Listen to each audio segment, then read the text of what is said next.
इससे पहले जब मैं चुन के गया तो मैं सिर्फ 1340 वोटों से जीत के गया था, लेकिन इस बार 52,000 की लीड से जब मैं गया हूं, आज पूरे असेंबली में जब मुझे लोग देखते हैं तो ये समझ जाते हैं कि भिवंडी की आवाम सबसे सुलझी हुई आवाम है। महाराष्ट्र में फिरका परस्ती की आवाज गूंज रही थी, हवा चल रही थी, भिवंडी के मेरे हिंदू भाइयों ने भी समाजवादी पार्टी को वोट देकर ये साबित किया कि रुख बदला जा सकता है, रुख बदला जा सकता है।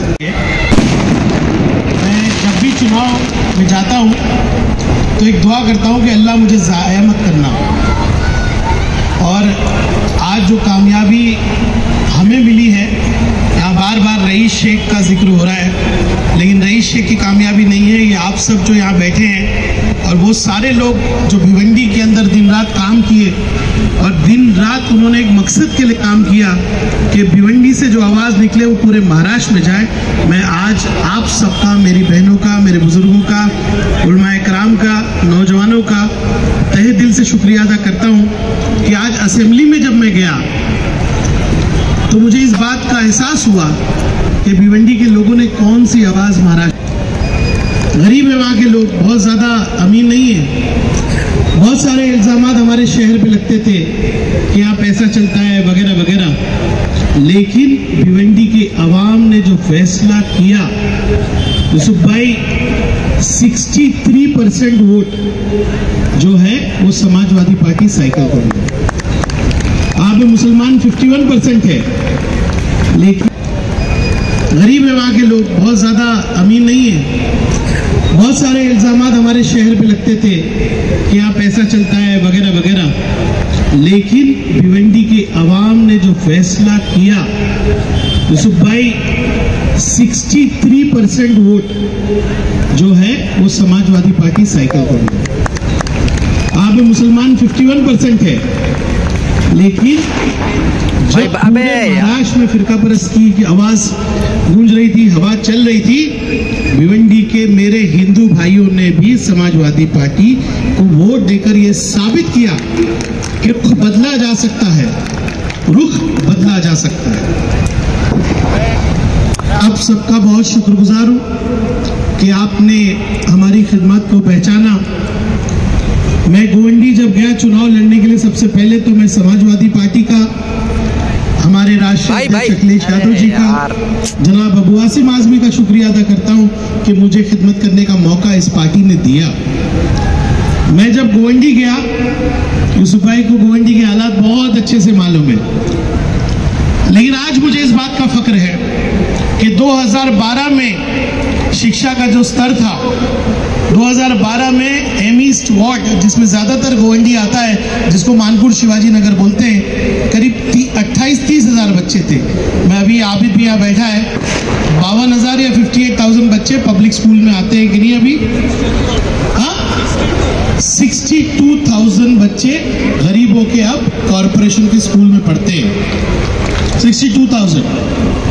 आपको बताऊं कि इन 10 सालों में सिर्फ मदनपुरे में ही नहीं, नागपाड़ा में ही नहीं, पूरे मुंबई में हमने काम किया।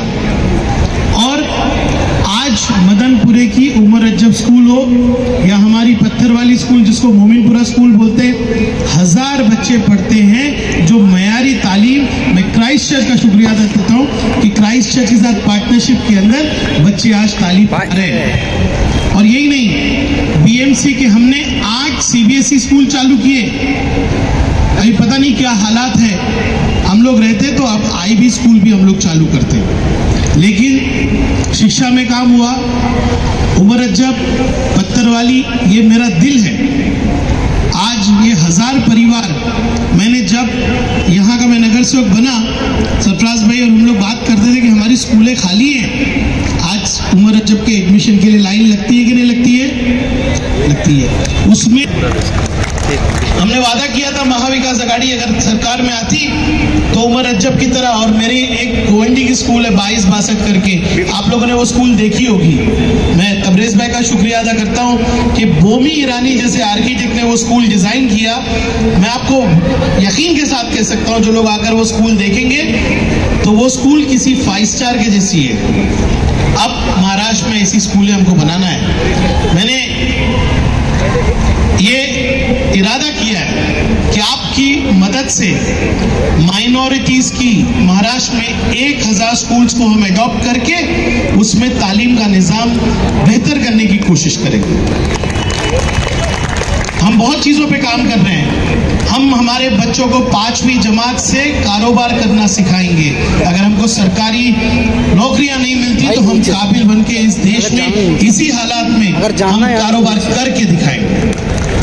हम 5वीं जमात से अभी हमने उमर अज्जब में कंप्यूटर लैब बनाया जहाँ पे हम AI सिखा रहे हैं। अब हम ये चीज़ें करने वाले हैं। आज आप देख सकते हैं कि जो ओजोन सेंटर है वहाँ पे 40,000 स्क्वायर फीट का माजूर बच्चों का हॉस्पिटल बन गया।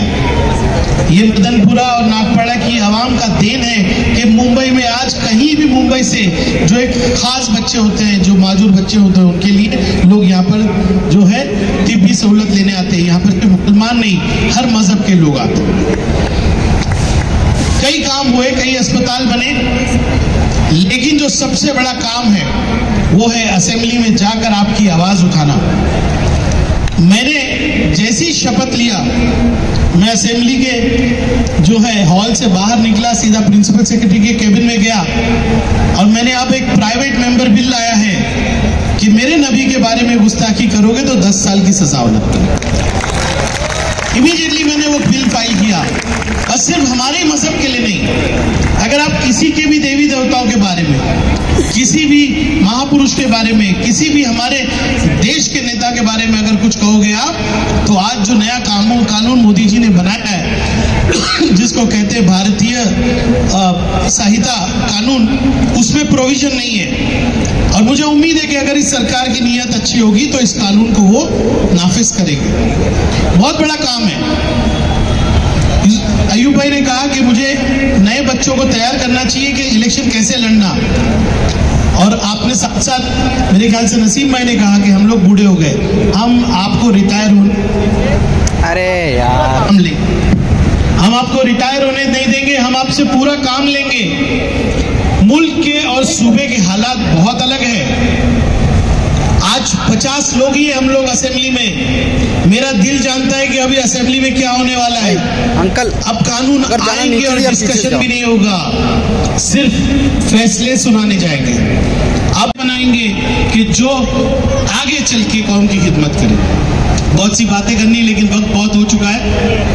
मैं तहे दिल तमाम मेरे सीनियर्स का, मैं नाम नहीं ले रहा हूँ, कोई नाम छूट जाए तो ये वो लोग हैं जो सियासत का रुख बदल सकते हैं। ये वो लोग हैं, देखिए आप लोग किस्मत वाले हैं। हम भिवंडी में ना, मैं बम्बई वालों को बोलता हूँ 2 रकात रोज शुक्राना नमाज पढ़िए। हमारे यहाँ कोई बीमार हो जाता है तो हम बोलते हैं यार कहाँ लेके जाऊँ, सैफी में लेके जाऊँ कि वोकाक में ले जाऊँ, साबू सिद्दीक में ले जाऊं कि नायर में ले जाऊं कि मैं जे ले जाऊं। भिवंडी वाला ना पहले अल्लाह से दुआ करता है कि मुझे किसी अस्पताल पहुंचा दो। हमारे यहाँ कॉलेज का ये निज़ाम है कि हमारे बच्चे पढ़ने के लिए तैयार होते हैं तो हम लोग दुआ करते हैं कि अल्लाह इतने पैसे दे कि इसके महीने का 10-15 हज़ार आने जाने का मैं उठा सकूं, क्योंकि उसको थाना आना है या तो मुंबई आना है। तो हम लोग बहुत किस्मत वाले, यहाँ से उठने वाली आवाज़ पूरे महाराष्ट्र में जाती है। आप लोग इरादा कीजिए, अब बिल्कुल ये मत बोलिए कि आप रिटायर हो गए, आपको बहुत सरपरस्ती करनी है। मैं एक आपसे वादा लेना चाहता हूं कि अगले चुनाव में बाइकला से और मुंबा देवी से हम जिनको चाहे वो लोग चुन के जाना चाहिए, वो खिदमत करना चाहिए, ये मैं चाहता हूँ। और हम साथ देंगे आप सबका, और भिवंडी की भी हालात हम बदलेंगे। थोड़े दिन में आप भिवंडी के बारे में सुनेंगे कि भिवंडी महाराष्ट्र के टॉप 10 जो है शहरों में आएगा। मैं भिवंडी में बड़े फख्र से कहता हूँ, अगर अगर शरद पवार साहब के पास बारामती है, अगर अजीत पवार साहब के पास पिंपरी चिंचवड़ है, तो रईस शेख का भिवंडी बनना चाहिए कि नहीं बनना चाहिए?